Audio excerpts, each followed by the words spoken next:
Mrparka here with a recent watches. It is December 19th, 2009. This is the third recent watches I've done. First, let me start out with a movie that, you know what, as popular as this was, as classic as this was, I actually had it forever and never watched it until recently. And that is Nosferatu. This is a crappy, cheapy edition. But, I mean, you get all the stuff you normally would. Except, yeah, it's a classic. And, but it is dated, of course. I mean, it's a silent film. And I did not like the music they chose. And this one that they used. Because they all have different music, I believe. And the music in this was very cheap. It was like somebody used the Casio keyboard or something.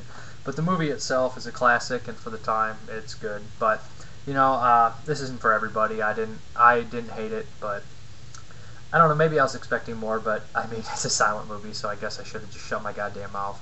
You know, you see most of this movie anyways through other movies and through other clips. You just see it pretty much your whole life. You just know it exists, and you pretty much know what happens. The guy who played Renfield was fairly creepy. Oh, the Renfield character. But yeah, I mean, it's like a Cliff Notes movie too. But the creepy-ass vampire. Creepy. Next one here, I slacked. The movie's 70 minutes long. I watched 51 minutes. It took me 2 fucking sittings to do that much, and I could not finish it. It is the Unearthed German Splatter Collection movie, Hunting Creatures. I did not dig this at all. Low-budget zombie movie. Boring.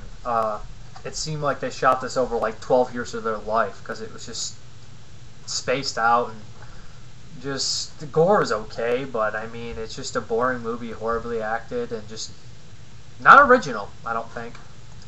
Didn't care for it. Hunting Creatures. The next here had been hyped up for me so much that it was the most disturbing movie ever made. I don't think it was. It is disturbing, but more of it seemed forced, disgusting than usual. I thought the first one accomplished it more and had a better, was better acted, better scripted. I mean, as much as his movies can get scripted, but it's the second one. Underground Mordum. A lot of disgusting stuff happens in this movie, don't get me wrong. I mean, there is dead kid rape. The character of Maggot's just over the top, just a sick bastard.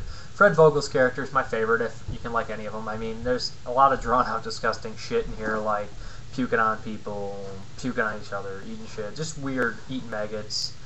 Yeah, but I didn't think it. I thought it was a little downgrade from the first. I thought the first was actually more disturbing because it was better made. This one is very sick. There's a lot of sick stuff that happens in here. This movie has no soul. It doesn't care what it does. It's out to shock, but you can tell it's out to shock. While the first one was more like you could actually see somebody finding the tape. I mean, I liked the first. You know, I think I just liked more the duo better than the trio. So I think that's what it was. Still very sick stuff, and if you want to see some sick stuff, check it out. And then I watched a couple movies I've seen a million times over again that I love. The first one was Predator.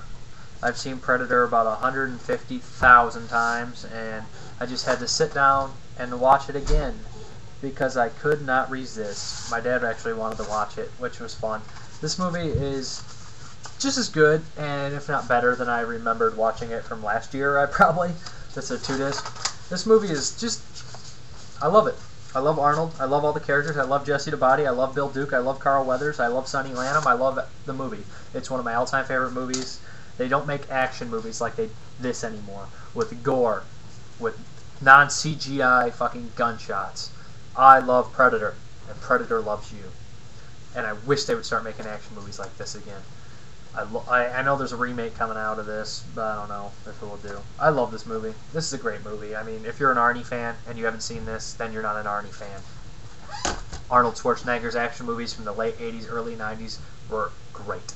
The next is one of my all-time favorite movies, and I watched it in passing of Dan O'Bannon with the Dan O'Bannon commentary on, and learned a lot of things about Return of the Living Dead that I hadn't really known. I've always loved this movie, as you can tell. Always loved this movie. This is the first release I had before it was released on American DVD. This is a British Tartan DVD. That was the reason I bought a region-free DVD player. And then the first release of Return of the Living Dead with the awesome cover art. And then finally the special edition with all the good bits in there and everything with the slip cover. Tom Matthews on there screaming. Probably the worst cover, but still. Still the best edition. Absolutely love Return of the Living Dead. Everything about it's classic, campy. It's the perfect example of a horror comedy. Probably the best horror comedy, and the perfect mix of horror and comedy and campiness. All four, I call the four leads, Clu Gallagher, James Karen, Tom Matthews, and Don Caffa. They just do excellent. Those four right there are right on, and they're perfect. I know James Karen overdoes it, but on purpose. But it's amazing. He's probably him and Clu Gallagher Burt are just my favorite characters. I love all four of those guys. I love all the characters in this movie. I love this movie to death. Return of the Living Dead is by far one of the best movies ever made. It's how you do homage and a parody at the same time, and not overdo it, and make your own movie, and make it original. And this movie's quotes are unlimited. Every character in the movie has a good thing to say, at least once. Leanna Quigley naked, there you go. That's all. It's just a million reasons to watch this movie. I mean, and it always holds up. It's one of the movies I can watch and never get tired of. And with the commentary, I learned a lot of things. That Indian farm over there with the skeleton farm, he actually really thought that. There was some weird stuff going on where he figured something like that actually had happened, which was actually scary. And a whole bunch of other stuff. This great commentary that Clu Gallagher punched him out a couple times during the set. Clu seems like a madman to work with, or Klug, or Klug, or however you say it. But anyways, I love Return of the Living Dead. Those are my 5 recent watches. Return of the Living Dead, Predator, August Underground Mordum, Hunting Creatures, and Nosferatu. Thank you. Have a good one.